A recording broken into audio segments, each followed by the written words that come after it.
Well, indeed, thank you for staying with us on this second part of the show, KTN Business. Today, we'll go across the regions, indeed, sampling stories from various parts of the country to bring you up to speed on what exactly has been happening there today in terms of business.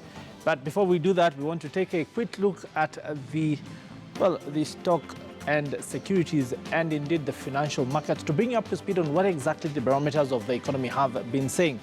We, of course, will start off with a quick look at the Kenya shilling versus the dollar, sterling pound, and the euro currency pairs. And, of course, to remind you that our numbers come straight from the central bank and will vary slightly depending on which entity you are walking into.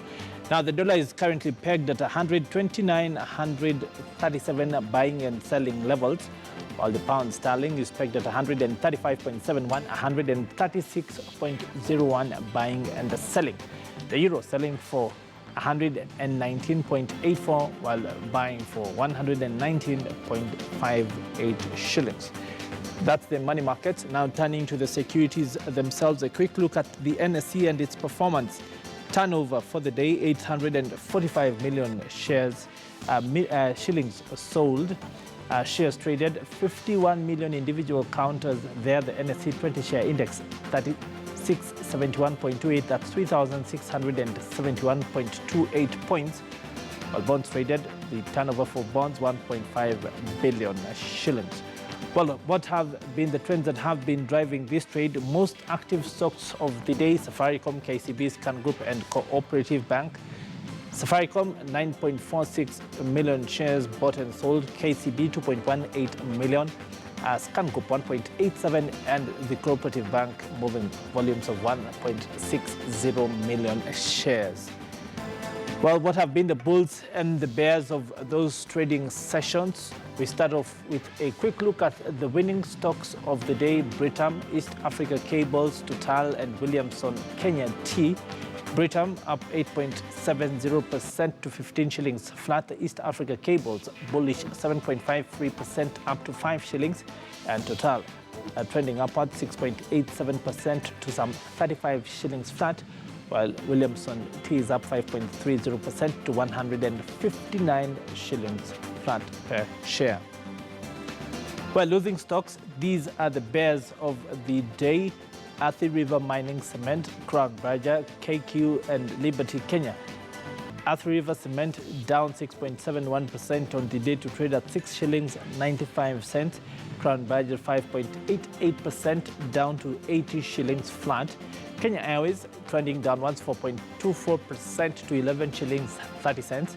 And Liberty Kenya, they're shedding 2.62% on the day to trade at 13 shillings flat.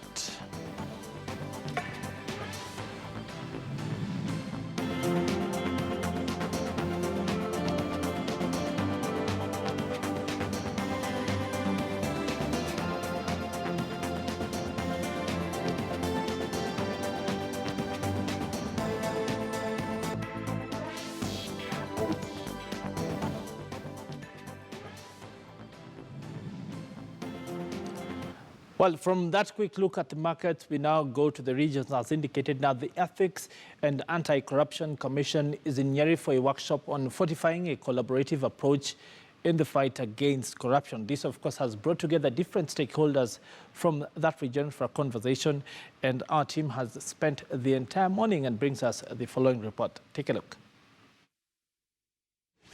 It's an awesome time that the EACC has had here, holding a workshop in Nanyuki, just trying to look at ways they can be able to try and dispense this justice to the people of Kenya. And right now I'm joined by the Chief Justice David Maraga, as well as Helake Wako, the CEO of the EACC, CC, as well as Mr. Eliud Wabukala, who's just going to give us a brief on exactly what has been happening, what is it that they've come up with, and what probably Kenyans will be looking forward to out of this workshop. Thank you so much for joining us, Chief Justice.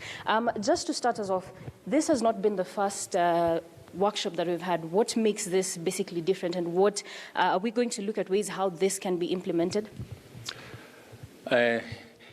We have had several workshops, as you have rightly put it, on the cases of corruption. This is one of those. The urgency on this one is that we have been blaming each other. We say the police are not doing this, the court is not doing this, EACC is not doing this. And what we have decided now is the public are not interested in those blame games. And actually, those are excuses we are having instead of doing our work. In the justice chain, there are several agencies involved. The police, the EACC, the court, the prosecutions, and even the law society who prosecute cases before us.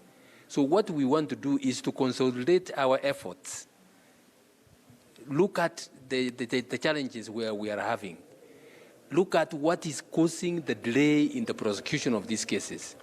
As I have said earlier, we have cases which have been dragging in court even from 2009 up to now. Some of those cases, even the witnesses have forgotten what the cases were all about.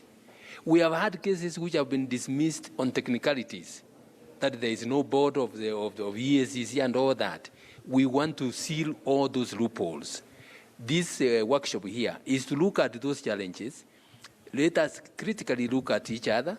I mean, look at the operations of each other and see where the loopholes are and why we are failing in the fight against corruption. This is not the first time. This is not going to be the last time. We are going to have these meetings. We are going to even expand and bring in all the other stakeholders and agencies in the justice chain so that we can fight the corruption. We don't do that, we will have failed our country.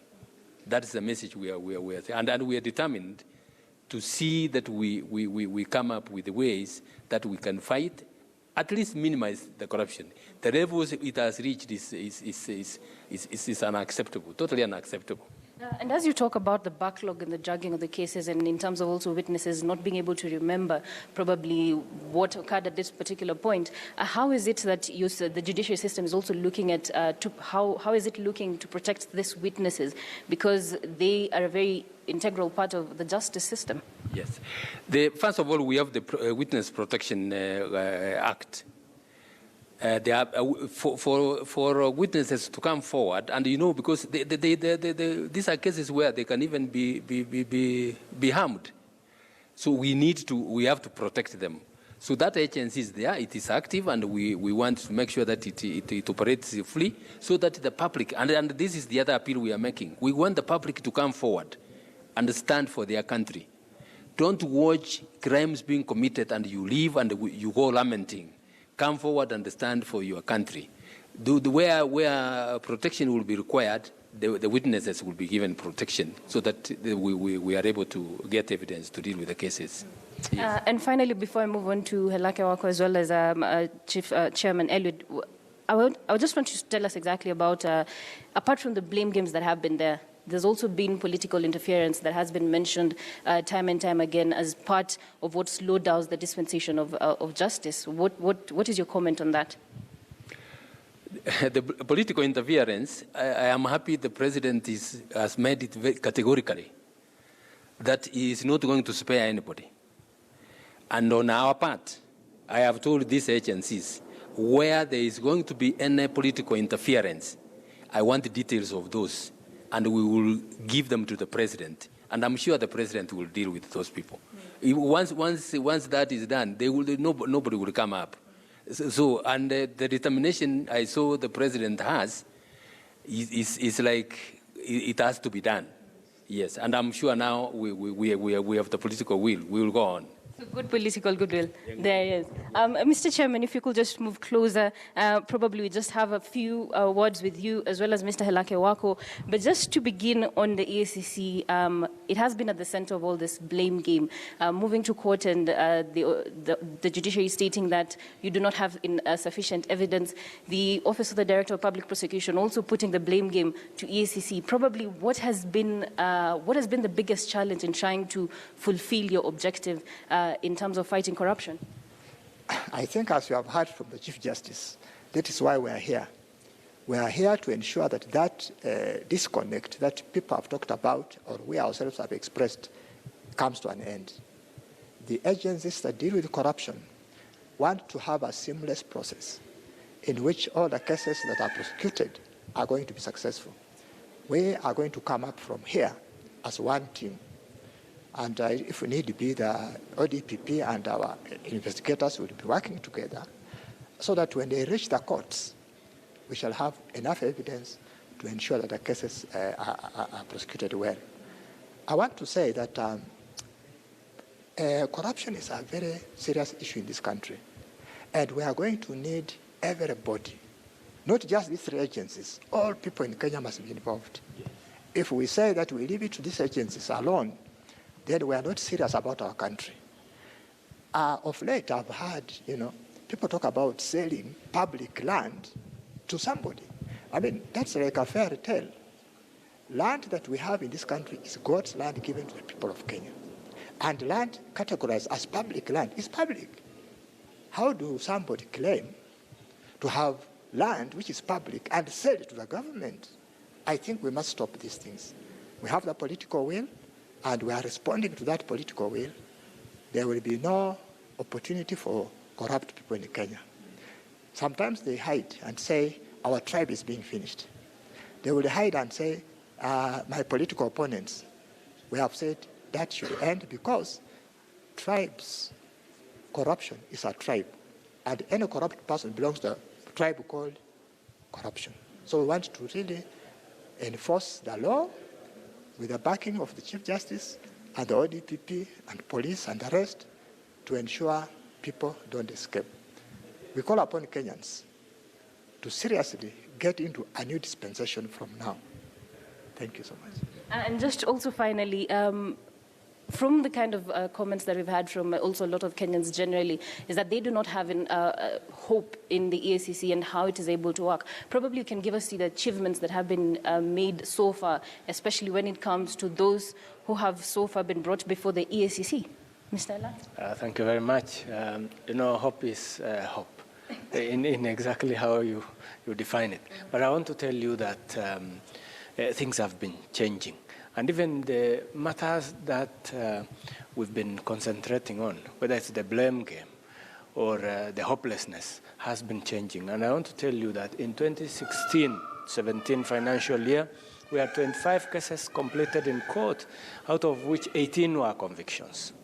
That is raising hope. In 2017-18, we've so far seen over 30 cases completed, some of which are voluminous, and cases which have taken over a decade, like the Nairobi Cemetery case, like the former MD of the Kenya Ports Authority case. So the Kenyans have no reason to be hopeless, and it also begins with them, as my colleagues have just stated. If we all join hands and stand together, the issue of hopelessness will not be, because it's our business jointly, and it's our business together as we progress. As an institution, the EACC has levels and categories of capacities and legal powers that it applies. It does not stand in isolation. And that is why we are here today, all these agencies, and we are going to bring in more, as already stated by the Chief Justice, that we will put all the concerted effort to make the situation better, but the bottom line is each and every Kenyan must participate.